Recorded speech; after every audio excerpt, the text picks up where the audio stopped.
Assalamualaikum warahmatullahi wabarakatuh.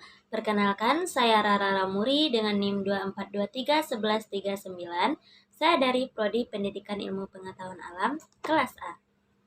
Pada kesempatan kali ini, saya akan menjelaskan mengenai perubahan materi pada percobaan kedua. Sebelum itu, kita harus tahu apa itu perubahan materi.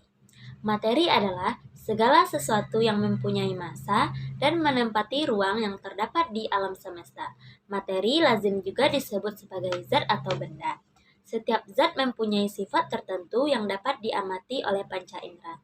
Misalnya warna, wujud, kekerasan, rasa, bentuk, bau, kelarutan, korosif, dan terbakar. Pada perubahan materi ini terdapat dua sifat, yaitu sifat fisika dan sifat kimia. Sifat fisika yaitu sifat yang dimiliki oleh suatu zat tetapi tanpa disertai pembentukan zat baru atau tidak merubah komposisi sifat tersebut. Misalnya warna, bau, rasa, teksturnya keras, lunak, liat. Ada transisi fasa, yaitu membeku, melebur, sublimasi, dan daya hantar, konduktor, dan isolator. Sedangkan sifat kimia yaitu sifat zat yang menunjukkan interaksi dengan zat lain, serta menghasilkan zat baru. Seperti terjadi perubahan komposisinya, misalnya korosif dan eksplosif. Pada perubahan materi ini tidak hanya terdapat sifat kimia dan sifat fisika, tetapi juga adanya perubahan materi, yaitu perubahan fisika dan perubahan kimia. Perubahan fisika yaitu suatu atau lebih zat yang mengalami perubahan, tetapi tidak adanya perubahan komposisi atau sifat kimianya. Sedangkan perubahan kimia yaitu perubahan yang satu atau lebih zat dan kimianya berbeda. Ini juga disebut sebagai reaksi kimia, yaitu perubahan wujud seperti timbulnya endapan, gelembung gas, adanya warna, suhu, serta bau.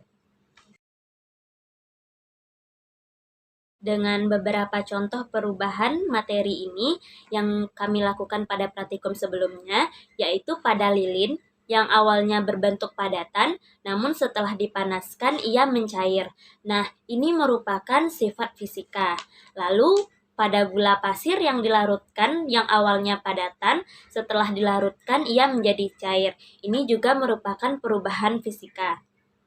Pada keadaan pita magnesium yang sebelumnya dibakar, awalnya itu merupakan padatan.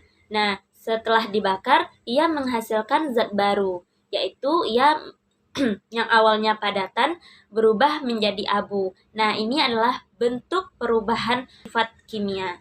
Ada juga pada pita magnesium yang ditambah dengan HCl, yang awalnya berbentuk padatan, namun setelah ditambah dengan HCl, meleleh dan berubah warna.